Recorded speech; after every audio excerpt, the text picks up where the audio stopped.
சற்றுமுன் வெளியான தகவல். ரேஷன் அட்டைதாரருக்கு ஒரு முக்கியமான தகவல் வெளியே உள்ளது. அது என்னன்னு நான் பார்க்க போறோம். நீங்க நம்ம சேனல சப்ஸ்கிரைப் பண்ணாம இருந்தீங்கன்னா, மறக்காம லைக் பண்ணிக்கோங்க, சப்ஸ்கிரைப் பண்ணிக்கோங்க. உங்க நண்பர்களுக்கு தெரியப்படுத்த ஷேர் பண்ணுங்க. உடனே இந்த அப்டேட்டை முடிக்காவிட்டால் ரேஷன் கார்டு ரத்து செய்யப்படும். ரேஷன் கார்டில் எதுவுமே வாங்க முடியாது. ரேஷன் கார்டு வைத்திருக்கும் மக்களுக்கு முக்கியமான அறிவிப்பு வந்துள்ளது. உடனே இந்த ஆப்பை டவுன்லோடு செய்து முக்கியமான அப்டேட் முடிக்க வேண்டும். 1 மாசம் தான் டைம் இருக்கு. அதாவது ரேஷன் கார்டு வைத்திருப்பவர்கள் இகேஒய்சி சரிபார்ப்பு செய்து கொள்வது கட்டாயமாகும். இதை இலவசமாக முடிக்கலாம். அனைத்து ரேஷன் கடைகளிலும் பிஓஎஸ் இயந்திரங்கள் மூலம் இந்த சரிபார்ப்பை நீங்கள் முடிக்க முடியும். ஆனால் குழந்தைகள் மற்றும் முதியவர்கள் கைரேகை மற்றும் கருவிழி ஸ்கேனர் மூலம் கேஒய்சி சரிபார்ப்பு செய்வதில் சிக்கல்களை எதிர்கொள்கின்றன. தந்தைகள், குழந்தைகள் மற்றும் முதியோர்களின் கைரேகைகள் தெளிவாக இல்லை என்பதால் இந்த பிரச்சினை ஏற்பட்டுள்ளது. இதன் காரணமாக இகேஒய்சி பணி பாதிக்கப்பட்டுள்ளது. இது தொடர்பாக உணவு மற்றும் நுகர்வோர் பாதுகாப்பு துறை உத்தரவு பிறப்பித்துள்ளது. இந்த உத்தரவின் கீழ் இனி பயனாளிகள் வீட்டில் அமர்ந்து கொண்டே முக சரிபார்ப்பு மூலம் கேஒய்சி சரிபார்ப்பை முடிக்கலாம். பயனாளிகள் எளிதில் புரிந்து கொள்ளும் வகையில் உணவு வழங்கல் துறை மூலம் இந்த செயல்முறை குறித்து விளக்கம் கொடுக்கப்பட்டுள்ளது. இது தவிர அனைத்து ரேஷன் அட்டைதாரர்களின் இகேஒய்சி சரிபார்ப்பு பணியை குறிப்பிட்ட காலத்திற்குள் முடிக்க பரந்த அளவிலான பிரச்சாரத்தை நடத்த அரசு திட்டமிட்டுள்ளது. அதற்கான நடவடிக்கை எடுக்கப்பட்டுள்ளது. கேஒய்சி சரிபார்ப்பு செய்வதற்கான தேதி 2 முறை உணவுத்துறையால் நீடிக்கப்பட்டுள்ளது. தற்போது மார்ச் மாதம் வரை அவகாசம் வழங்கப்பட்டுள்ளது. அனைத்து மாவட்ட வழங்கல் அலுவலர்கள் மற்றும் தொகுதி வழங்கல் அலுவலர்கள் விழிப்புணர்வு பிரசாரங்களை மேற்கொள்ளுமாறு கேட்டுக்கொள்ளப்பட்டுள்ளன. கேஒய்சி சரிபார்ப்பு பணிக்கு ரேஷன் கடைக்காரர்கள் ஒத்துழைக்க அறிவிக்கப்பட்டுள்ளது. இது பற்றி மக்களுக்கு விழிப்புணர்வு ஏற்படுத்த பேனர்கள், சுவரொட்டிகளை ஒட்டியும் வீடு வீடாக சென்றும் விழிப்புணர்வு ஏற்படுத்துமாறு கேட்டுக் கொள்ளப்பட்டுள்ளன. கூகுள் பிளே ஸ்டோரில் சோஷியல் இகேஒய்சி செயலியை தேட வேண்டும். மை இகேஒய்சி செயலியை பதிவிறக்கம் செய்து ஓபன் செய்ய வேண்டும். மாநிலத்தின் இடத்தில் பீகாரை தேர்ந்தெடுத்து இருப்பிடத்தை உள்ளிட வேண்டும். அடுத்து ஆதார் எண்ணை உள்ளிட்டால் பதிவு செய்யப்பட்ட மொபைல் எண்ணுக்கு ஓடிபி அனுப்பப்படும். அதை உள்ளிட வேண்டும். அடுத்து கேப்சா குறியீட்டை நிரப்பிய பிறகு சப்மிட் பட்டனை கிளிக் செய்ய வேண்டும். உடனே மொபைல் திரையில் காட்டப்படும் தகவல்களை சரிபார்த்து அக்செப்ட் பட்டனை கிளிக் செய்ய வேண்டும்.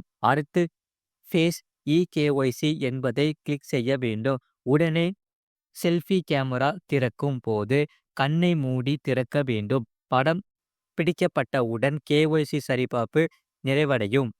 இது போன்ற செய்திகளை உடனுக்குடன் அறிந்து கொள்ள மறக்காம சேனலை சப்ஸ்கிரைப் செய்யுங்கள். மற்றவர்களுக்கு தெரியப்படுத்த ஷேர் செய்யுங்கள். அது மட்டும் இல்லாமல் செல்வ மகள் சேமிப்பு திட்டத்தில் 10ஆம் தேதிக்கு பிறகு பணம் செலுத்தினால் வட்டி விகிதம் குறைகிறதா? அதை சொல்லிதான் பார்க்க போறோம். நீங்க நம்ம சேனலை சப்ஸ்கிரைப் பண்ணாம இருந்தீங்கன்னா மறக்காம லைக் பண்ணிக்கோங்க, சப்ஸ்கிரைப் பண்ணிக்கோங்க.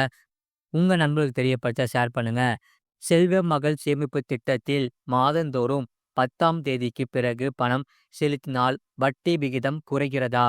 இந்த திட்டத்தில் வட்டி எவ்வாறு கணக்கிடப்படுகிறது என்பதை தெரிந்து கொள்ளலாம்.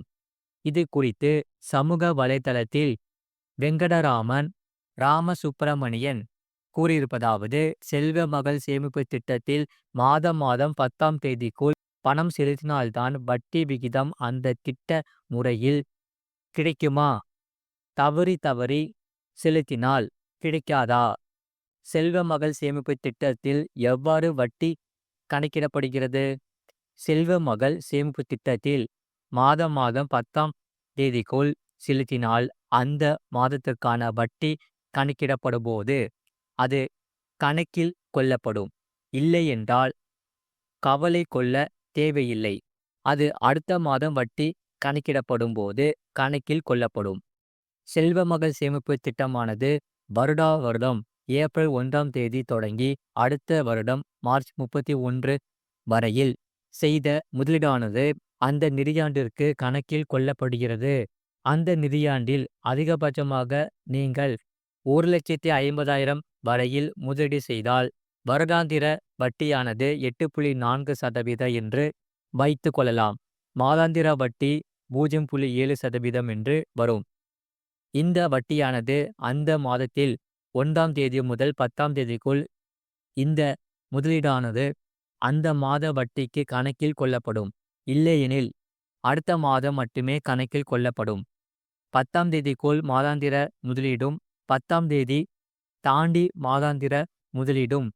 உதாரணமாக ஒருவர் மாதம் மாதம் ரூ. 12,500 செல்வமகள் சேமிப்பு திட்டத்தில் 8.4% வட்டி விகிதத்தில் 10ஆம் தேதிக்குள் முதலீடு செய்கிறார் என்று வைத்துக் கொள்வோம். அவருக்கு வட்டி கணக்கிடப்படும்போது மாதம் மாதம் அந்த ரூ. 12,500 கணக்கில் கொள்ளப்படும். 10ஆம் தேதிக்குள் மாதாந்திர முதலீடு. வருட கடைசியில் பணம் ரூபாய் 1,57,003. 10ஆம் தேதி தாண்டி மாதாந்திர முதலீடு. இதற்கு மாறாக 10ஆம் தேதிக்கு பிறகு மாதம் மாதம் 12,500 முதலீடு செய்தால் அவரது முதலீட்டானது அடுத்த மாதம் மட்டுமே கணக்கில் கொள்ளப்படும்.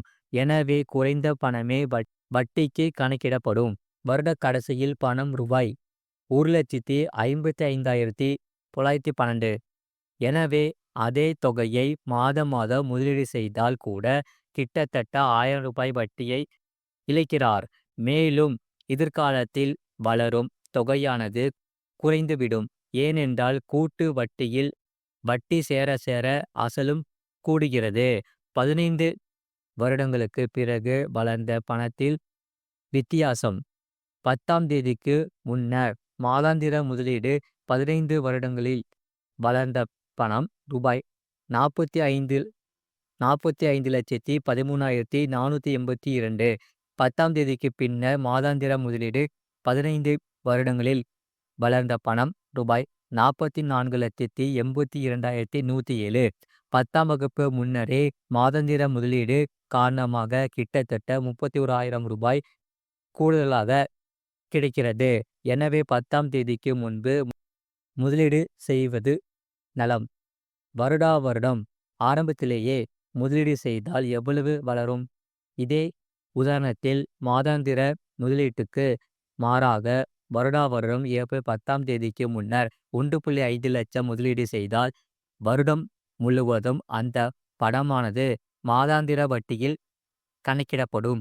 இவ்வாறு செய்தால் 15 வருடத்தில் வளர்ந்த பணம் ரூபாய் 50,39,979. எனவே அதே முதலீடு தொகைக்கு 15 வருட கடைசியில் கூடுதலாக ரூ. 5,00,000 கிடைக்கிறது. என்னை பொறுத்தவரை வருடா வருடம் ஆரம்பத்திலேயே 1.5 லட்சம் முதலீடு செய்ய முடிந்தால் கூட்டு வட்டியில் பயனை முழுவதுமாக அடையலாம். அவ்வாறு மொத்தமாக முதலீடு செய்ய முடியாத பட்சத்தில் மாதாந்திர முதலீடு 10ஆம் தேதிக்கு முன்பு செய்வது நலம்.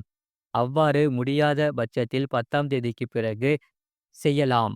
இவ்வாறு அந்த பதிவில் கூறப்பட்டுள்ளது.